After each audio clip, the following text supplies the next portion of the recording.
This show is based on Lakota Star knowledge. It's Lakota Star knowledge begins by looking at this concept that reality begins within, because the universe was created from within, a sacred within, and so we are reflections of that. So we, when we want to live a healthy life, we have to go within ourselves, and you do that by taking care of yourself physically, mentally, spiritually, and emotionally.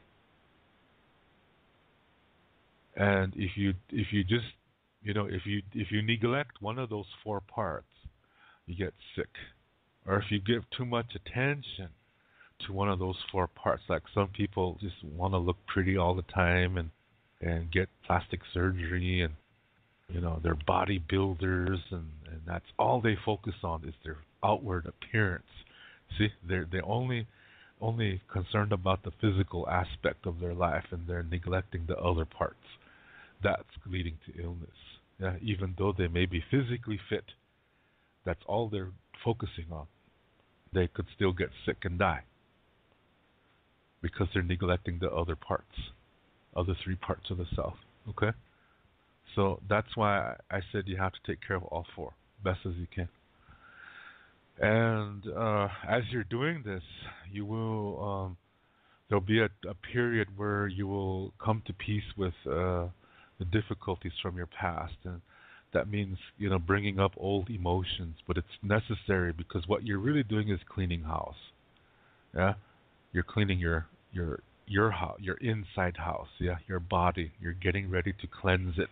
You're gonna you're gonna recharge it, and so you go through those experiences again.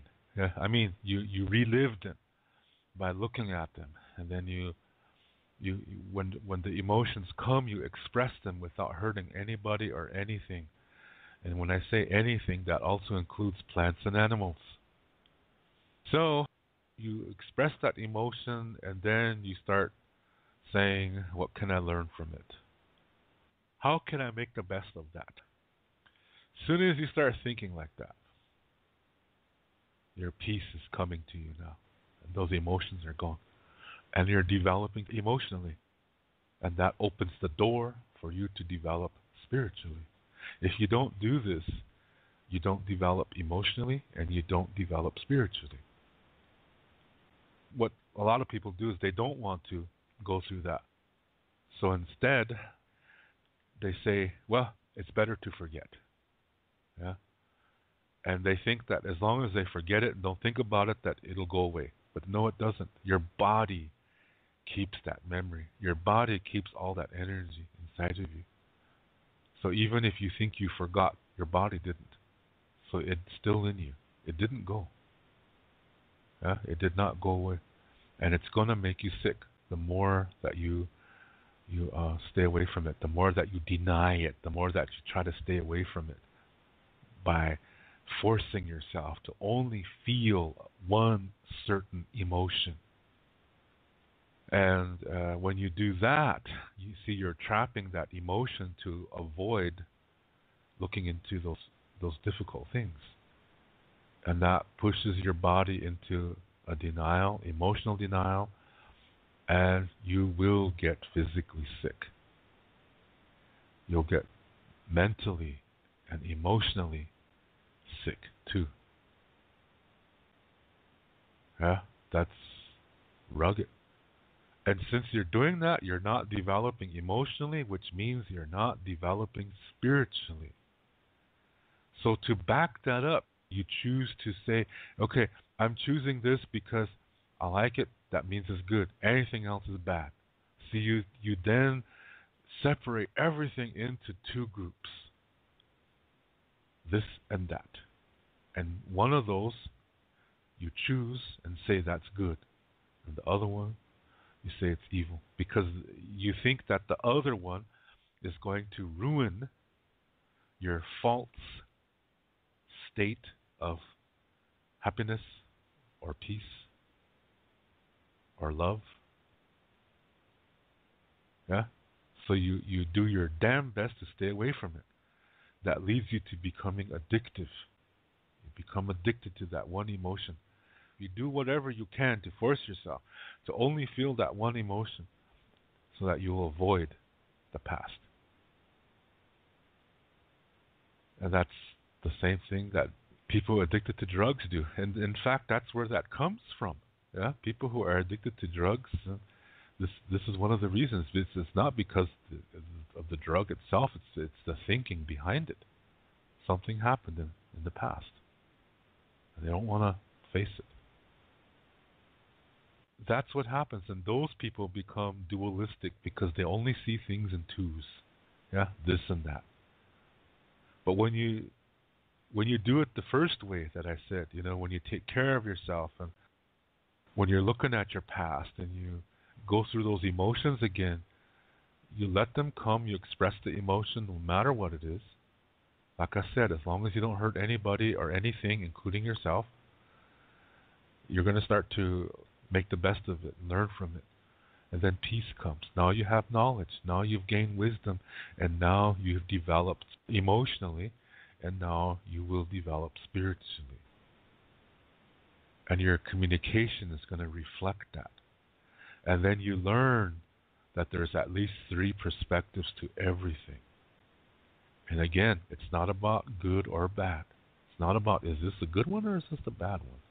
No, it's about, is this something I can learn? Or is this something I can enjoy? Or is this something that's just peace? Or maybe it's nothing. You take the time to check it out, because that's what you've done to yourself in this process of establishing peace in your life. And then you learn that difficulties, they're not bad. They're just something that needs to be completed. Then it's up to you to do it. It's a task for you to do. In the beginning, it looks rugged, and sometimes it hurts, but that's just the beginning. It's up to you to transform it. That's an opportunity. You learn that. And then you learn that this is how life is. This is how nature is. Nature does not believe in good versus evil. That doesn't make sense. That's something that man creates by trying to avoid difficulty, which is actually a blessing waiting to happen. They push it away. So you know that difficulties will come, but you're ready for them. You're prepared. You know how to handle them because you know it's going to lead to something nice as long as you work through it. So you learn that life is about learning, enjoying, and as long as you're doing that, you're living and you're loving. That's the Lakota Star Knowledge way. Yeah? There's at least 3 perspectives to everything. So in Lakota Star Knowledge, it's this, that, and the other. And sometimes there's several others. Okay? In duality, it's just this and that. And one of them is good and one of them is evil. And that's it. You see? This shows to you that people who are dualistic are very close-minded and they are actually not able to perceive a lot of reality because they only choose one perspective. And since Lakota Star Knowledge says there's at least 3 perspectives, choosing only one is like 33%. So that means they only accept 33% of reality. That means they reject 67%. They only accept 33% of reality and they reject 67%. That's if a situation has 3 perspectives. If it has 4, again, they only choose one part. That's 25%. That means they only accept 25% of reality and they reject 75%. See, the more perspectives a situation has, the less of reality dualistic people actually accept. That's why they're so thick-headed. That's why they're close-minded. That's why they have this fear of the unknown that they feel they must destroy it. They must control it. They must be above it. And they don't learn from it. That's duality. Let me explain something, because there's people that don't understand what the reservation is like. During the late 1800s, we could not leave the reservation in those days, and we were not allowed to have anything sharp or guns or anything, and so we weren't allowed to eat what our bodies are used to eating, which is wild game and wild fruit and wild vegetables. And so the food that American sent to us was really no good, yeah, health-wise. This really thick pork fat that it's hardened, so it's like white, and in English we say it's lard. Yeah, I don't know the proper name for it, but you use that to fry foods, and it's really no good. Yeah, health-wise, it smells good, it tastes good, but it's for your body, it's horrible. And as a result, Indians began to develop diabetes and hypertension and heart disease. And then in April 10th, 1883, our spirituality and our language became illegal. They declared it illegal. America declared it illegal, which is ironic because America allegedly was founded upon the freedom of speech and religion and other freedoms. But those of you that really know the true American history know that that's all bullshit too. Yeah, they came over here to make money. Yeah, they didn't come here for freedom. They came here to make money.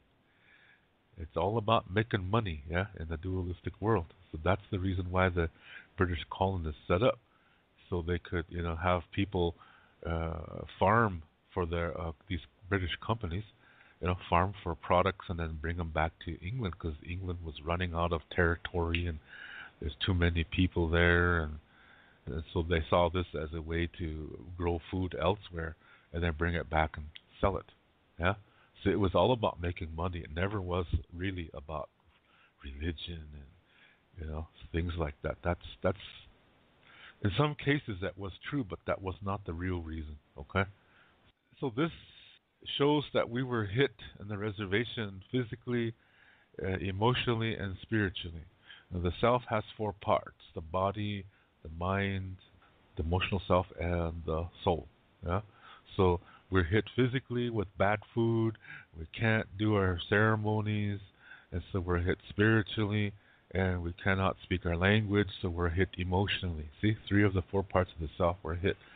Soon after, we became weak-minded. Yeah.